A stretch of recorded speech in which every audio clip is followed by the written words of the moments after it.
te quiero más. Ahora nos volvemos a ilusionar. Quiero ganar la tercera. Quiero ser campeón mundial. Y al Diego en el cielo lo podemos ver. I have promised to give him this because I said that, you know, after if he sings this song, अगर मेरे लिए गाना गाएंगे तो ये जो dress है ये मैं इनको दे दूंगा.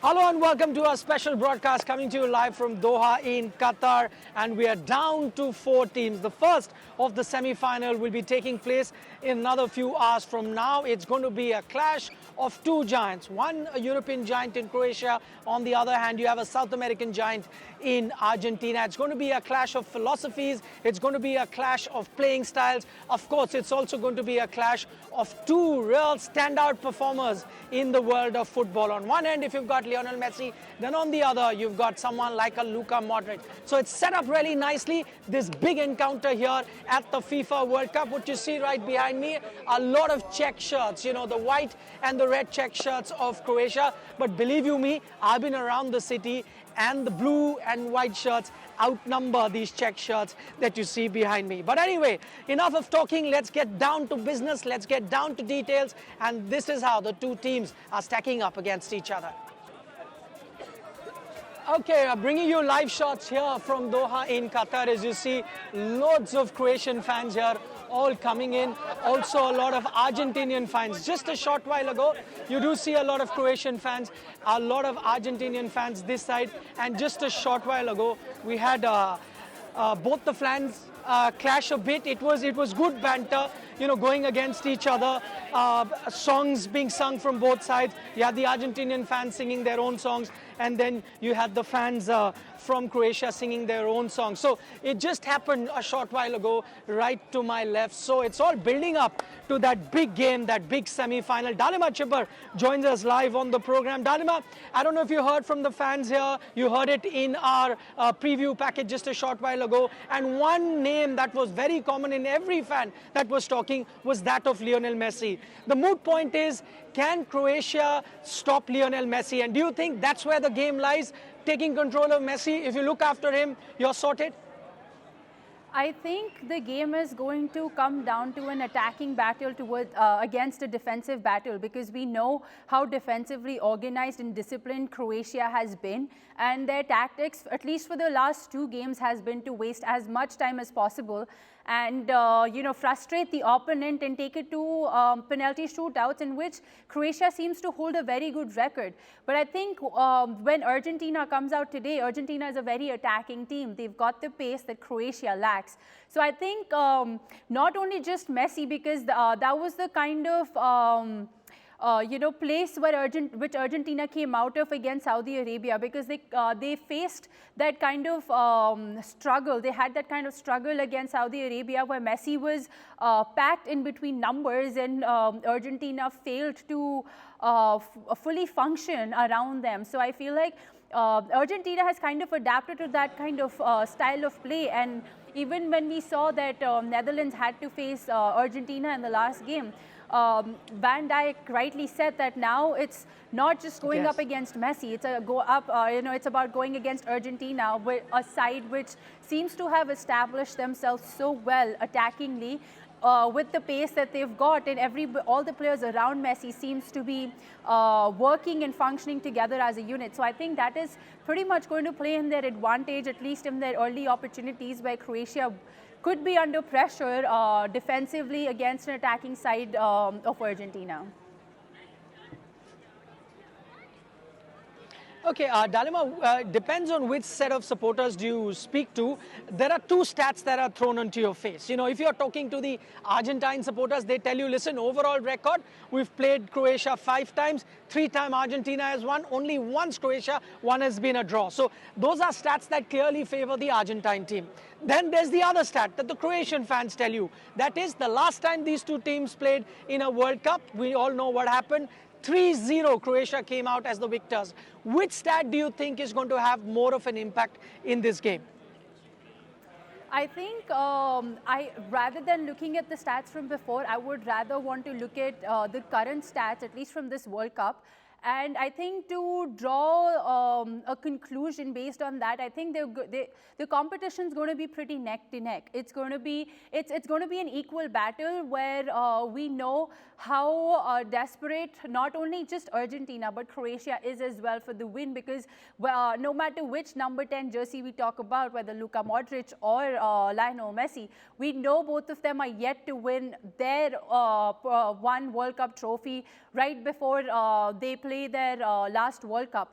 So I feel like, looking at the stats overall, especially from this World Cup, both of them stand a good chance, and I feel like they have lots of good stats individually as teams to back their performances. And I feel like walking into this game, both the sides are going to come out very confident. It's just that Argentina, we have witnessed a lot of emotion in the side of Argentina than we have in the Croatian side. So I think that there could be, that emotion and that desperation that is so visible in the Argentinian side, and even from the fans around the world. I think that has been a huge element to Argentina's success as well in this FIFA World Cup. So I feel like, both the teams are going to be going in to give it their all, and it's going to be an interesting game at the end of the day, and the game and the final whistle is going to decide who emerges victorious and who probably wanted it more.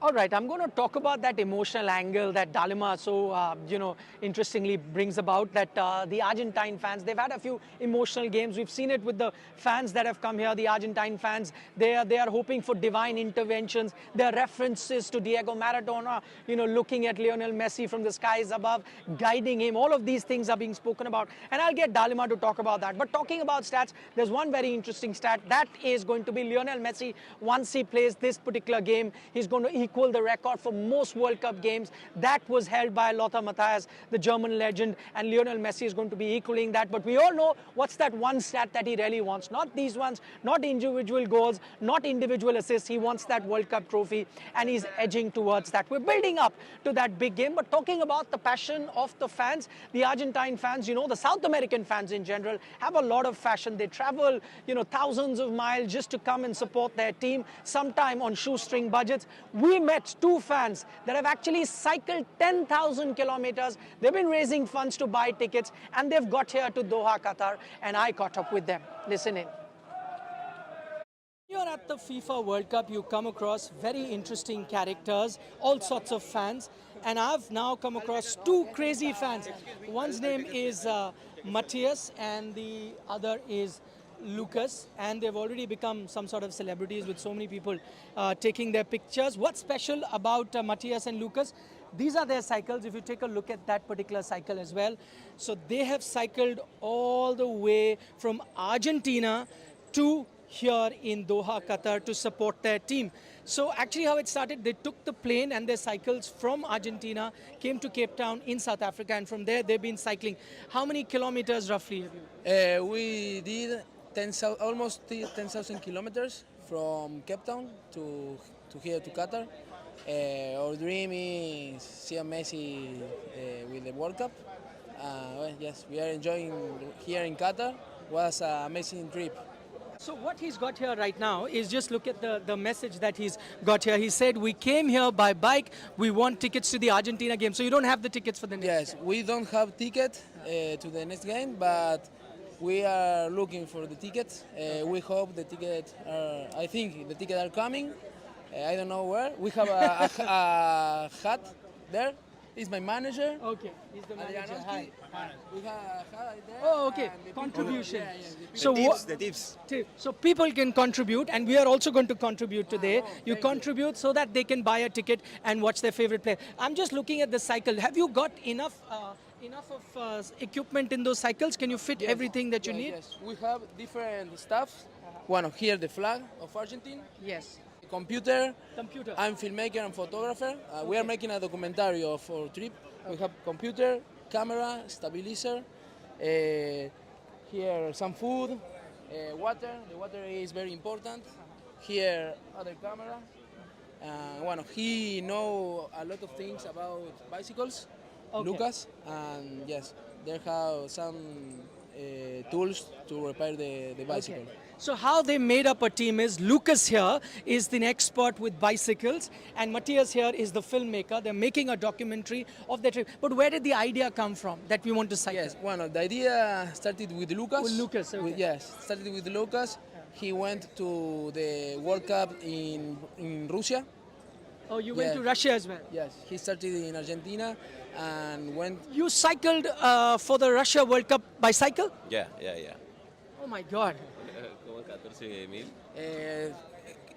14,000 kilometers he did, yes. In the Russia World Cup. They crossed Latin America and Europe.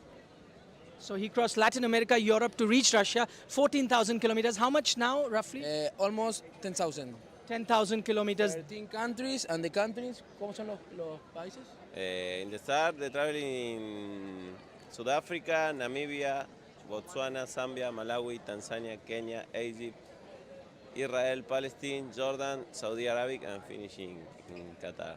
All right. Thank you so much for talking to us. All the best. I hope you get enough money then the contribution to get a ticket. Those are the interesting things that you come across. It's only football that makes people do these things. Okay, the game is yet to begin, but the party has already begun, yeah.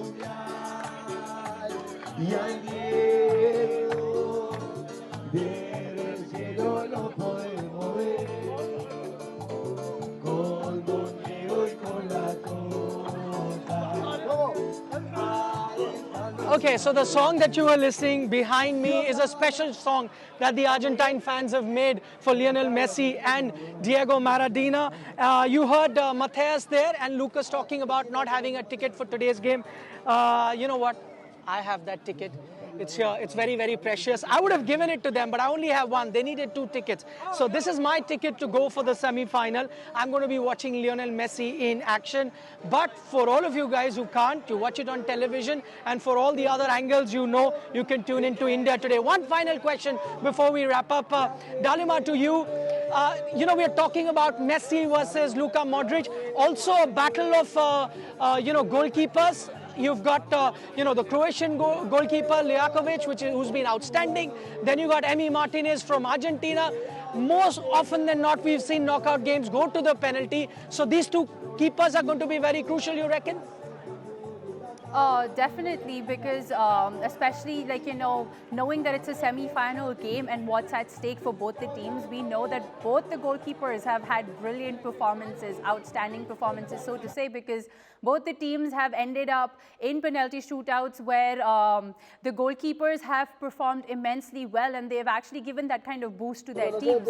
So I feel like even today, if Croatia wants to take the game down to the penalty shootout, it might just backfire for them as well. So I think it's going to be interesting to see how both the teams come out in this game, because I am calling this as one last push before the one last dance to the World Cup trophy. And I feel like it's going to be interesting to see how both the teams line up and how the goalkeepers are able to contribute, because again there's going to be immense pressure on both the teams, and they're going to be looking at that World Cup trophy, and they're going to be giving it their all. So it's going to be interesting to watch, because of course both these goalkeepers have been outstanding throughout the tournament, and they would want to make a difference even today when it counts the most. All right, Dalima, thanks so much for joining us and helping us set up for that big semi-final. I'll tell you what, as I mentioned earlier, the game is still about 6.5 hours away, but the party here in Doha has already begun. This is Nikhil Naz signing off. You are watching The Greatest Show on Earth, and I'll leave you with the visuals of a Latin American party. Enjoy this. See you. Bye-bye.